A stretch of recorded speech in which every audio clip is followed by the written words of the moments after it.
సహజము. దేవా, నీవు నిత్యము మమ్మను విడనాడితివేమి? నీవు మేపు గొర్రెల మీద నీ కోపము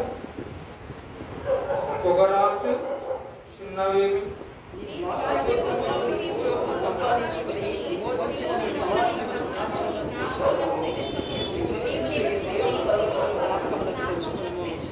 శత్రువులు పరిశుద్ధ స్థలంలోనున్న సమస్తమును పాడు చేసి ఉన్నారు.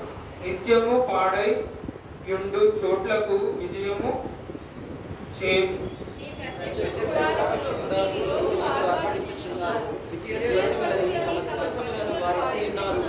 దట్టమైన చెట్ల కుబురు మీద శనులు గొడ్లండి నెత్తినట్లుగా వారు కనపడుదురు.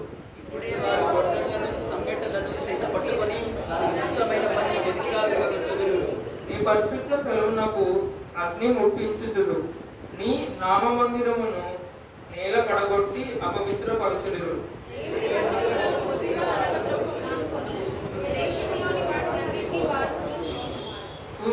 సూచక క్రియలు మాకు కనపడట లేదు, ఇకను ప్రవక్తయు లేకపోయేను. ఇది ఎంతకాలము జరుగునో దాన్ని ఎరిగిన వాడు మాలో ఎవడునూ లేడు.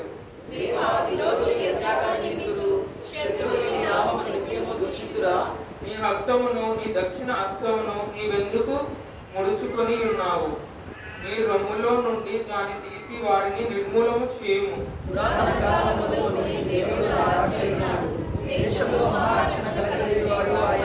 నీ బలము చేత సముద్రమును పాయలుగా చేసితివి. జలములలో భుజంగముల శిరస్సులను నీవు పగులగొట్టితివి.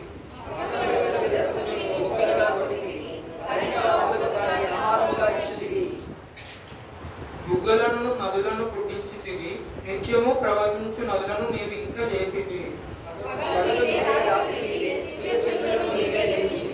భూమికి సరిహద్దులను నియమించిన వాడవు నీవే. వేసవి కాలమున చలికాలమును నీవే కలుగజేసితివి.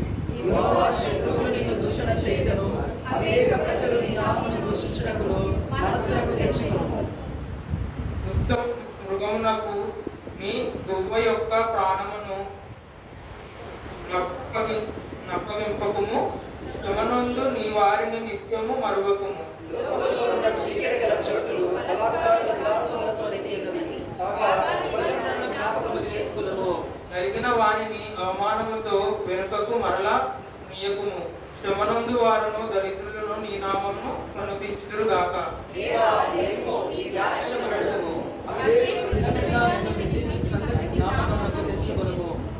నీ మీదికి లేచి వారి అల్లరి నిత్యము బయలుదేరుచున్నది. నీ విరోధులు చేయు దరిద్రులను మరవకు. దేవుడి వాక్యమును దీవించును గాక.